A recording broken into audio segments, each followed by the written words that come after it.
Welcome to the MMA Fan Podcast. Ladies and gentlemen, I give you Stu and Blake. Arnold Allen, how are you, mate? You good? Yeah, mate. Good. Yourself? Really good, mate. Really good. We're loving the t-shirt. Arnold is numero uno. Do you want to give it a little flaunt? Yes. There it is. Lovely. Numero Lovely. uno. Look at that. Get yours Showing at it off. scrapbrand.com. Yeah, that's it. Plug it. Plug it. Mate, so happy to have you back on the show. We haven't had you on since I think it was like March. You were one of the first guests we had on this show. It's like episode 5 or 6 or something like that. And we and it was before your Sadiq Yusuf fight. Yeah. And obviously we would have loved to have had you on again sooner, but sadly, as is the story, unfortunately at times, there's either cancellations or injuries or whatever it is that prevents you from getting back in the octagon. But we're looking forward to March 19th. It's been about 3 years almost to the day that you fought in London on home soil. How are you feeling about getting back and fighting in the UK? Yeah, I'm looking forward to it. It's going to be nice. It's sounds like it's going to be a big event as well. So a lot of talent on the card, a lot of excitement for a big event in London. So yeah, I'm really excited for it. Yeah, I mean, it does look like one of the best kind of London cards we could have had. It's Definitely. absolutely stacked. Yeah, top to bottom is stacked in it, and it's a lot of like the next generation guys. You know, like, there's not a lot of the sort of veteran. There's all 25, 27, 20 sort of, you know, the next era of British fighters. So yeah, it's wicked.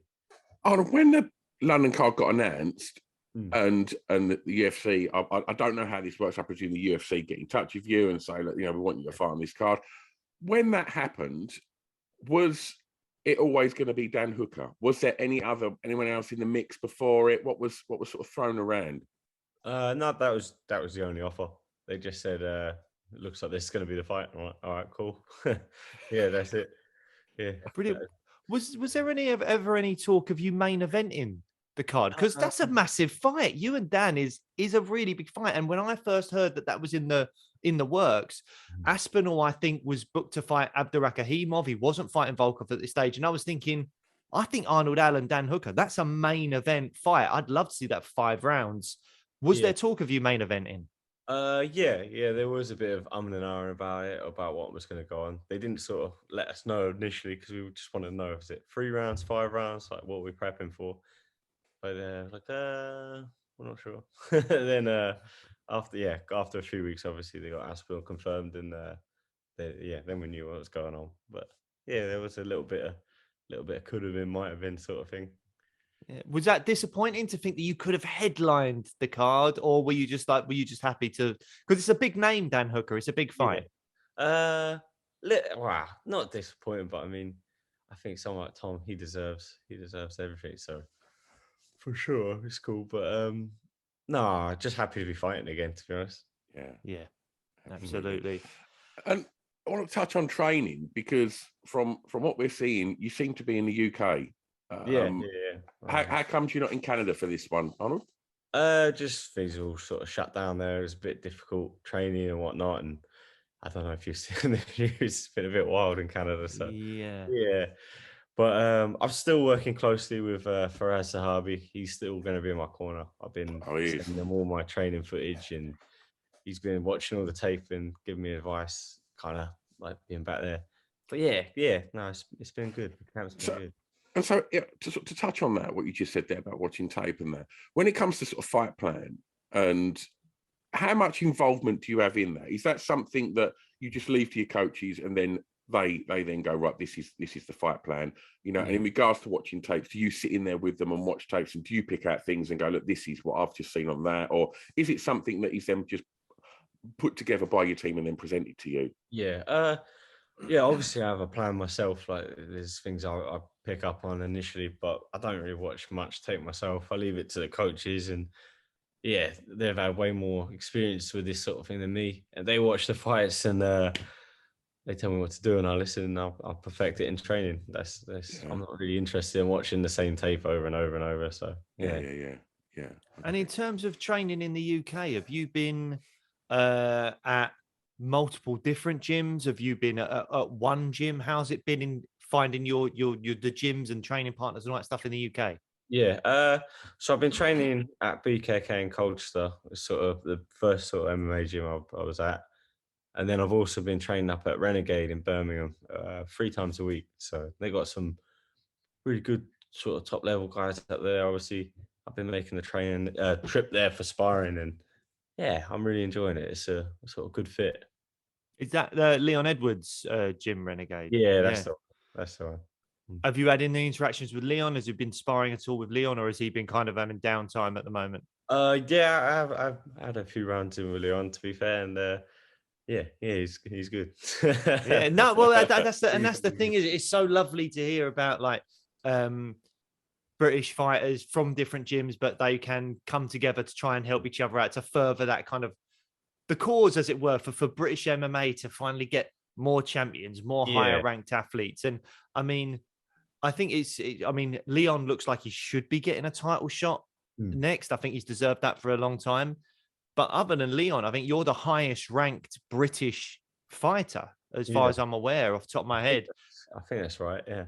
Yeah. I mean, I think, you're ranked 7th, I think, in the featherweight division at the moment. Yeah. And I don't think there's anyone ranked any higher than you. I know Joanne Woods obviously lost a couple of fights recently. So I think she dropped down, and I don't think there's anyone ranked higher than you. So it's lovely to hear about guys at the top, but from different gyms, still helping each other out to move that British cause further.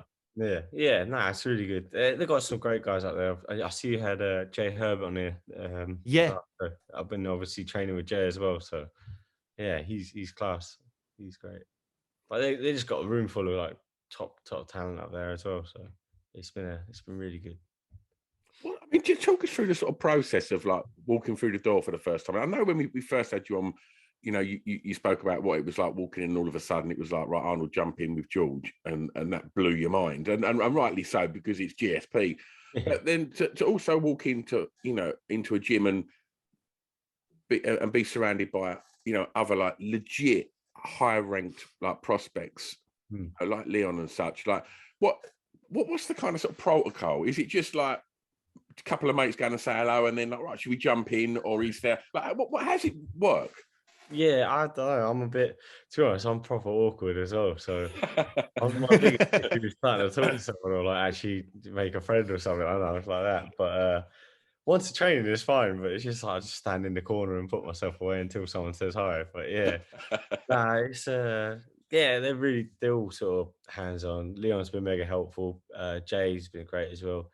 Aiden Lee's there obviously. So, but yeah, for me, I'm that's not the training, just actually interacting with people I've never met before. I kind of think the whole way, like, oh, what do I say? What do I do? But yeah. Do you get nervous about that at all? Like even just like meeting new people, stuff like that. Is that something that you ever feel a little bit anxious or nervous about? Yeah, 100%. I'm proper shy with that stuff. I'm I'm always thinking like, what if I get to the gym and I don't like the people? They don't like me. What if the training's no good? I'm no good. They're no, it's just, but it's after a couple of sessions there, it's everyone's doing the same thing as me. We're all normal and we're all there to train. So, yeah. And how does that translate into like media obligations? Like you're doing this for us, and I like to think, we've had a little bit of a chat on social media and stuff every now and again, but you know, the bigger fights you get, you're ranked 7th now. A win over Dan Hooker propels you a bit further forward. I know he's not ranked in the featherweight division at the moment, but he's a huge name and it really puts you out there. You get more media requests and more media requests. And, you know, one side of that is great because, you know, it might mean more sponsorships and more money and all that kind of bigger opportunities. Yeah. But the flip side is you will be pulled in multiple directions by people you don't know saying, come and chat to us, come and chat to us. So do you feel okay with the media side of this kind of stuff now? I mean, I have to say, you're always great on the MMA Hour. Like I was listening to it, like I think I mentioned in our last chat, the first time we spoke on this show, I remember saying to you that I thought your first appearance on that was fantastic. And then recently when you were talking about like the truck stops and all that kind of stuff and the chair that you cannot sit on when you go to a truck stop shower and all that stuff, Like, I think you always come across incredibly well on that stuff. Is that because Ariel's really good and he makes you feel very, very comfortable, or do you find the media side of it like a different thing? I suppose what I'm driving at is that I can sometimes feel uncomfortable meeting new people, but I kind of think when I do media stuff for a TV show or something, I'm generally aware of the basic questions they're going to ask me, so I can sort of rehearse that a little bit, and so I know what I'm saying, so I'm comfortable. And I do think of them as slightly different things. Are they different to you? Are you comfortable with the media now, or do you sometimes still get a bit uncomfortable with that? No, I feel more comfortable with it now. The media, it's part of the job now, isn't it? It's like you say, the sponsors, the fights get bigger, the more media you do, the more people want to talk to you. So it's, along with your skills and all that, it's another thing you have to work on and sort of not practice, but sort of get comfortable with. But I remember my first interviews for a fight, and my first pro fight, I got an interview. They put a camera in my face. They asked me, like, how do you think you're gonna win? I was just like, I was like, like, you're gonna knock him out, decision, submission. I was like, I don't know. I'm just like, I don't know. But the thing is, that's honest. That's what you don't know. I didn't even say anything. I just said, I don't know. Well, I was trying to do it. Like, do you want to elaborate? I'm like, nah, not really. I'm like, nah. No, must have been the worst interview I've ever seen. Well, I never saw it, actually. I never saw it, so I'm sure it didn't get anywhere. Well, one of the meetings that you did make a very good impression at was at a media obligation at the UFC viewing party where you met Blake. I wasn't there, unfortunately, but I was like, how was it last night, Blake? You went, yeah, I got to meet Arnold. Like, it was really cool. And like, yeah, gave him a hug and, oh man, that guy's back. He's hench. He went a little bit doughy-eyed and started talking about your back, Arnold. All right, no, let's clear this up right now. Okay, so when we were there, we met. We had a little hug or whatever, and then and your back is very muscular, Arnold. I'm just, it's a muscular back. And then when the lads. But the thing is, when I was in, because like we're in like we got a little WhatsApp group, me, Stu, and then Scroobius Pip and Brian Lacey, who we do the pre-fight shows sometimes on this, and we're in little WhatsApp group. And obviously, I was thinking to myself, God, like it's amazing, because I was like, he must be so like incredible in like clinch and grappling exchanges, because he just like its back just felt like marble, like it was just like rock solid. And obviously that has now become them thinking that I'm just obsessed with your back. So I apologize that I don't want to make you feel uncomfortable in any way. It's 2022. I don't want you to feel in any way that I'm kind of lecherous or anything like that. It's not my vibe. It is more just from a sporting point of view. I noticed how strong your back was. All right. I'm blushing a little bit now. The guys have made me feel a little bit uncomfortable. But yeah, so that's that. Anyway, moving on. One of the other things is that weren't the first time he just said that your back was like marble. Marble was the term I think you initially used, wasn't it? Might have been, yeah. He's got very strong back. He's got very strong back. Anyway, moving on. I mean, to be fair, I have to say you are one of my favorite fighters. I always love hearing you get interviewed and stuff, and you seem like a really, really nice bloke. My problem with this fight, Arnold, is that I really like Dan as well. I've heard that a lot. And the same thing, yeah. Is there any way that you could just walk into the center of the octagon, maybe have a high five and a hug? He can feel your marble back, and you can just go for a drink together and just go, let's just go for a drink. Is that possible? Can we do this at all? I don't know. Maybe have the pint after a fight if he's down.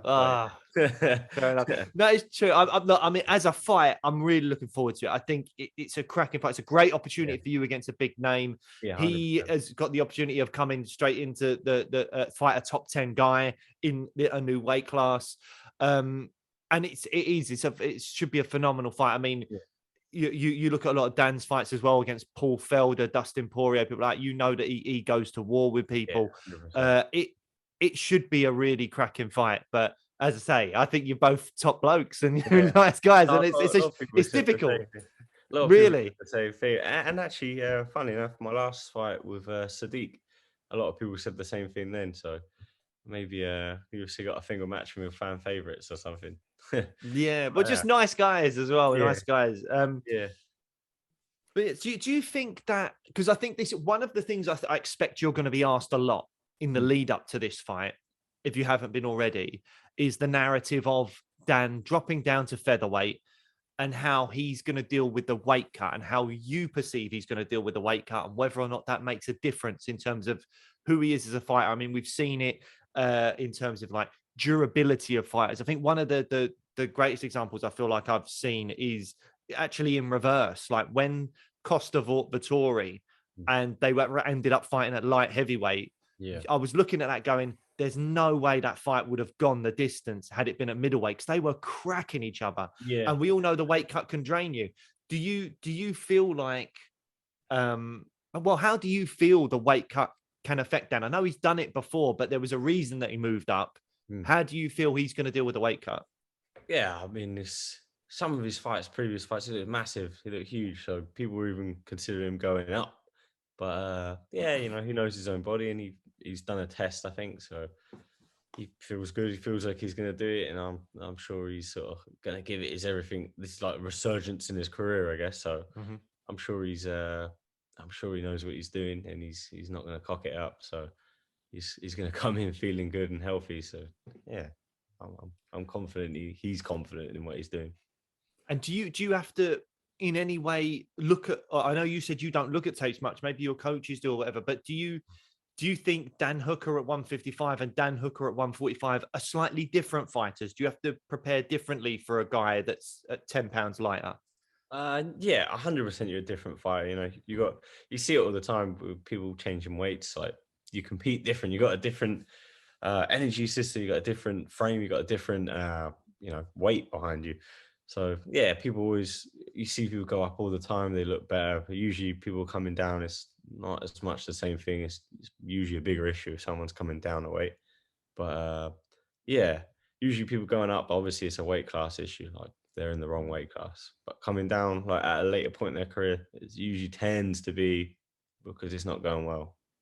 Yeah, I suppose Jose Aldo is probably one of the only guys we can point to as someone that's come down later in his career and done well. Most 100%. Other examples of that have not gone particularly well. Yeah. Aldo is a perfect example of someone who's done great. Yeah. But yeah. Talking about the training regime and being back in Colchester and near home training there, and obviously seeing videos of you training at home. When you are in camp, like, is the strongman training that we see you doing, is that factored into your training camp, or is that something that you do on the side for fun and for social media, or is that factored into camp? No, that's something I do for fun. Yeah. I have a coach I've been working with since like my first few pro fights, Will Whalen, powering through. He makes my programs for me, and I follow those to a T pretty much. But yeah, the strongman stuff I do it for fun. Like outside of training camp, I'll do that and lift with my dad, my brother, and yeah, it's fun. I like it. I like the training, but yeah, I don't do it. I don't do that stuff deep in camp. Yeah. Go on. No, I just want to sort of go on. Oh, you can jump in because I was just going to get back to the card and some of the other fights on there. So unless you had something... Well, I was just regarding just one more thing on Dan. Is he the tallest opponent you fought? I think I remember. Did you make a joke about your nan saying it should be illegal for there to be such a big height difference or something like that? She was just saying it's not fair. Like, why are they doing this? Yeah, I agree. Yeah, it is too tall. So, what are you doing? Why are you fighting a guy that tall? I'm like, I don't know. He's going to weigh the same as me. She was like, no, it doesn't matter. But yeah, I mean, I think he's going to be a few inches taller, maybe I think quite a 4 or something inch reach advantage as well. I'm assuming that's factored into the game plan of this isn't Sadiq Youssef, who I think may have even been slightly shorter than you or a similar size. You're going to have to, I suppose, close the distance quickly and make him fight your fight rather than fighting at range. Has that been a big part of camp? Yeah, of course. Like prepping, like getting the partners and sparring with guys, that sort of frame. obviously, training with Jay Herbert, he's kind of perfect body. Perfect, absolutely perfect body for a Dan Hooker, I'd say. Yeah, and he's a high level striker, so we've been getting some perfect rounds in, to be fair. So yeah, really good. Excellent. And is there much you can take from Dan's recent fights? Because I mean, obviously, we were talking about this before you came on the chat. That he fought against Michael Chandler. Probably not much you can take from that fight. Maybe I don't know because he was knocked out quite quickly. But then he had that fight against Haqparast where he was implementing more wrestling, showing a different side of his game, which was quite interesting and eye opening. And then obviously he fights Makhachev, and there's not really much you can take from that fight either. No. So how much of his his previous fights are you able to draw from? Yeah, mainly the Nasrat one with the wrestling, I guess. But like, I know Nasrat. I've sparred round to Nasrat as well. He hits like a truck, so really, I see why he wrestled him. So you know what I mean. So, yeah, and obviously the Islam fight, like you say, he's on a different planet at the minute. So what can you take for that? Same with Michael Chandler, like you just rushed him down and got the knockout pretty quick. It was first couple of minutes. Minute. But just going back to the London card, and it is stacked. Like, tell me about some of the other fights that you're excited about on that card.